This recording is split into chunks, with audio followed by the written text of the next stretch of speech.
हमारे विभिन्न ज्ञानवर्धक कार्यक्रम देखने के लिए आप हमें अभी सब्सक्राइब करें, बेल आइकन को प्रेस करें ताकि आप देख सकें हमारा कार्यक्रम सबसे पहले।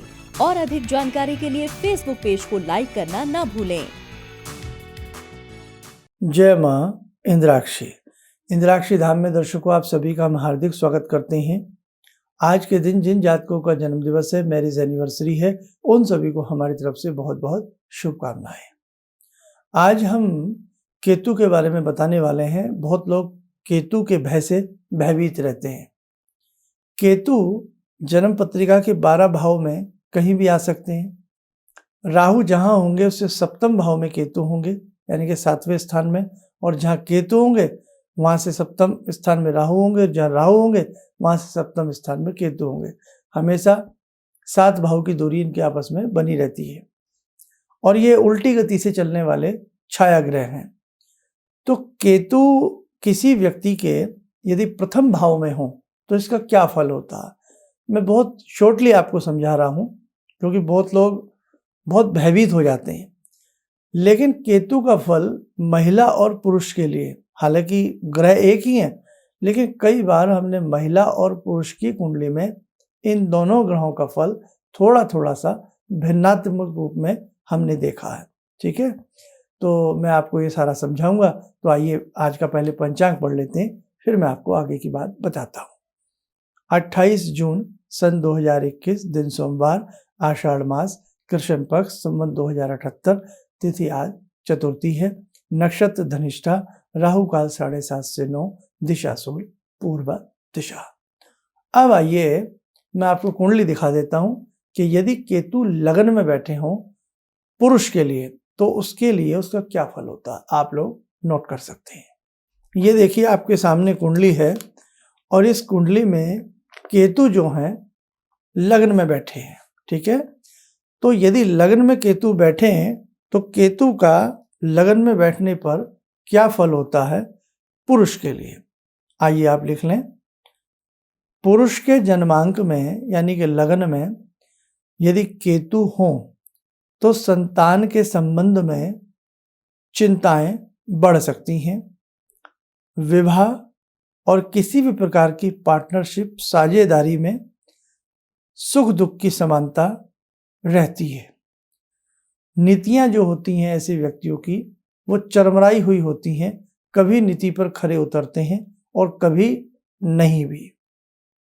व्यवसाय में अगर सही से दशम भाव को नापते हुए कोई व्यवसाय किया जाए तो केतु लाभ देता है। ऐसे व्यक्तियों की जो प्रकृति होती है उष्ण प्रकृति के ऐसे व्यक्ति होते हैं और विद्या की जो प्राप्ति होती है, विद्या की प्राप्ति के लिए बहुत प्रयत्न करना पड़ता है। विद्या प्राप्ति के लिए अधिक प्रयास करने पड़ते हैं।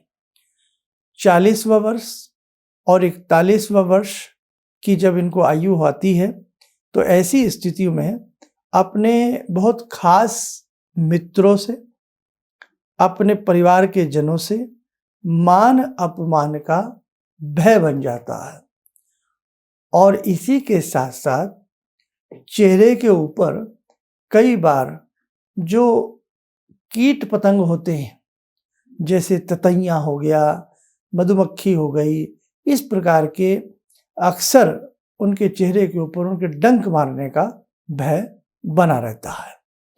अब स्त्रियों के लिए देखें, स्त्री में भी यदि केतु किसी स्त्री के लग्नांक में हो, लगन में हो, तो ये अपना क्या फल देता है, ये मैं आपको बड़ा शॉर्टली बता रहा हूं। ये छोटी छोटी सी बातें हैं जो आपके कल को काम आ सकती है। स्त्री के लगन में यदि केतु हो तो प्रभावपूर्ण ऐसी महिला का जीवन रहता है और जीवन कहीं ना कहीं अच्छे रूप से कटता है, लेकिन वैवाहिक रूप में कई बार अनमनसी देखने को बातें पाई जाती हैं, यानी कि वैवाहिक क्षेत्र में कई बार विलंब होने का चांस बन जाता है या विलंब के साथ साथ दाम्पत्य जीवन कई बार थोड़ा सा कमजोर महसूस होता है। रत्न स्वर्ण का अभाव रहने का चांस बन जाता है कई बार।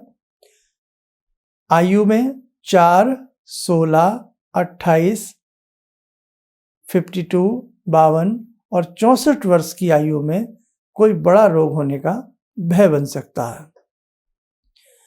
इसी के साथ साथ आयु से न डरें, आयु लंबी ही प्राप्त होने के चांस होते हैं। ऐसी महिलाओं के विद्या में भी अक्सर बाधा आती है। तर्कशील प्रवृत्ति की ऐसी महिलाएं होती हैं, तर्कशील होती हैं। इसी के साथ साथ रहना, सहना, खान पान, उठने बैठने का, खाने पहनने का जो इनका सलीका होता है, ढंग होता है, वो सराहनीय होता है, वो अच्छा होता है। लेकिन अपने दम पर जीवन को जीने की एक बहुत अच्छी कला इनके साथ हमेशा पाई जाती है। अपने जीवन को अपने हिसाब से जीने का प्रयास करते हैं। कई बार दाम्पत्य जीवन में, एक निजी जीवन में कहीं ना कहीं मन में अशांति भी देखी जा सकती है। तो इस प्रकार से ये तो केतु है। राहु का फल लगन में, मंगल का फल लगन में, सूर्य का फल, और कई बार उनकी राशियां भी लगन में बैठी होती हैं। तो ये तो मैंने बहुत अल्प सी बातें आपको बताई हैं, जरूरी नहीं ये सभी के साथ फिट बैठे, लेकिन फिर भी काफी हद तक इस प्रकार की स्थिति केतु उत्पन्न करता है। यदि ऐसी स्थिति हो तो मैं आपको यही राय दूंगा कि आपको केतु के बीजात्मक मंत्र हर शनिवार पढ़ लेने चाहिए। इसी के साथ साथ केतु से संबंधित दान, केतु से संबंधित यज्ञ या रतन में पहनने की राय इसलिए नहीं दूंगा, रुद्राक्ष आप पहन लीजिएगा। जैसे ऐसी स्थिति में आप 7 मुखी के 7 रुद्राक्ष धारण करके रखिए, आपको अच्छा फल मिलेगा। और ऐसे व्यक्ति को लाइनिंग्स वाला वस्त्र नहीं पहनना चाहिए। जैसे किसी वस्त्रों पे बहुत सारे खाने से बने होते हैं, चौरस सी गोटियां सी बनी होती हैं, या धारीदार कपड़े कम पहनने चाहिए। और ऐसे व्यक्तियों को चितकबरे रंग की गाय हो, चितकबरे रंग का डॉग हो, कुत्ता हो, उसको अक्सर कुछ न कुछ खिलाते रहना चाहिए, तो बहुत अच्छा रहता है। ऐसे लोगों के लिए भिखारियों को, कोढ़ी व्यक्तियों को कोई ना कोई दान ऐसे व्यक्तियों को हर शनिवार या बुधवार करते ही रहना चाहिए। आप करके देखें, आपको लाभ मिलेगा। और ये तो थी कुछ मोटी बातें, और बारीकी में अध्ययन में जाने के लिए ऐसे व्यक्ति को, किसी मर्मज्ञ व्यक्ति को एक बार अपनी कुंडली, अगर कुंडली नहीं है तो हाथ की रेखाएं दिखा लेनी चाहिए। आइए मेरे साथ को समय चला है ध्यानमाला का। आज की ध्यानमाला में जुड़ते हैं भगवान शंभु से। ओम आत्मा त्वं गिरिजामति सहचरा प्राणा शरीरं गृहं पूजा ते विषयोपभोग रचना निद्रा समाधिस्थिते संचारा पदयो प्रदक्षिण विदेः श्रोत्राणि सर्वागिरो यद्यात् कर्म करोमि तद्दखिलं शम्भोस्तवाराधनम् चन्द्रोद्भासित शेखरे स्मर हरे गंगाधरे शंकरे सर्पे भूषित कंठ कर्ण विवरे नेत्रोत्तवे स्वानरे दन्ते त्वकृत सुंदरां वरदरे त्रैलोक्यसारे हरे मोक्षार्तिं कुरु चित्तवृत्त्यमचलं मन्येस्तु किं कर्म वे वन्दे देव उमापतिं सुरगुरुं वन्दे जगत्कारणं वन्दे पन्नगभूषणं मृगधरं वन्दे पशूनां पतिं वन्दे सूर्यशशाङ्कवह्निनयनां वन्दे मुकुन्दप्रियं वन्दे भक्तजनश्रयं च वरदां वन्दे शिवं शङ्करम् ॐ कर्पूरगौरं करुणावतारं संसारसारं भुजगेन्द्रहारं सदा वसन्तं हृदयारविन्दे भवं भवानी सहितं नमामि भवं भवानी सहितं नमामि। कवच बना लें, ध्यान करें, शिव शंभू का शुभ आशीष हम सबके ऊपर बरस रहा है।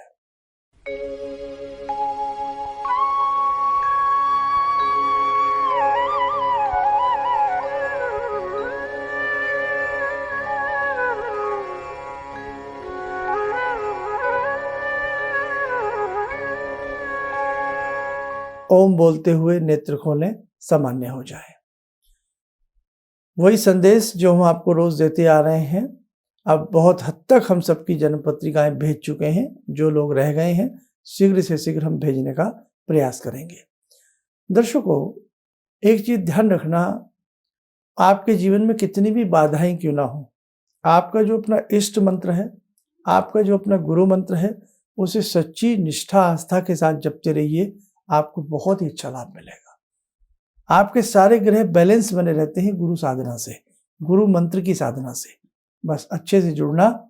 और बहुत लोग गुरु दीक्षा के लिए हमसे बोल रहे हैं, दोबारा से बहुत लोगों के फ़ोन कॉल्स या इस प्रकार की चीज़ें आ रही हैं, तो हमने गुरु दीक्षा के लिए PDF फाइल बना दिया है। वो हम आगे बताएंगे कैसे क्या करना है। लेकिन गुरु दीक्षा का क्या महत्व है, गुरु का हमारे जीवन में क्या महत्व है, अच्छे से पहले परिपक्व हो जाइएगा, उसके बाद गुरु दीक्षा आप लें तो आपके लिए ज़्यादा अच्छा रहता है। जय माँ इंद्राक्षी। गुरुजी, मैं गुवाहाटी से आई हूँ और मैंने टीवी में ही आपका प्रोग्राम देखा था, जिसमें आपने मुझे मैंने सुना था, उसमें आपने हिरण्यहंस सूर्य को देखते हुए बताया था 3 माला करने के लिए। वो मैंने जब से शुरू किया,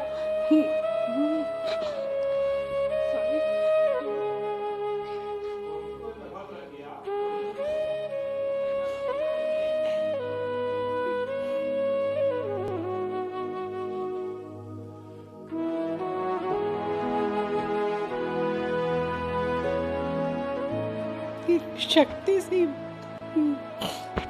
मैं बहुत मुसीबत में रही हूँ। एक पावर सा मेरे अंदर आया और मुझे एक नेगेटिविटी दूर हुई और मैंने ऐसा फील किया कि मैं उस प्रॉब्लम को फेस कर सकती हूँ। और अभी भी कंटिन्यू है मेरा वो, तब तक शायद जब तक मेरा जीवन नहीं है, जब तक मेरी प्रार्थना पूरी ना हो जाए। Thank you so much. किसी भी समस्या के समाधान के लिए मिले प्रसिद्ध हस्तरेखा एवं वास्तु विशेषज्ञ प्रोफेसर धर्मेंद्र शर्मा जी से। नोट: शिविर में भाग लेने हेतु एवं व्यक्तिगत रूप से मिलने के लिए कॉल करने का समय सुबह 10 बजे से शाम 6 बजे तक। हमारे विभिन्न ज्ञानवर्धक कार्यक्रम देखने के लिए आप हमें अभी सब्सक्राइब करें, बेल आइकन को प्रेस करें ताकि आप देख सकें हमारा कार्यक्रम सबसे पहले। और अधिक जानकारी के लिए फेसबुक पेज को लाइक करना न भूलें।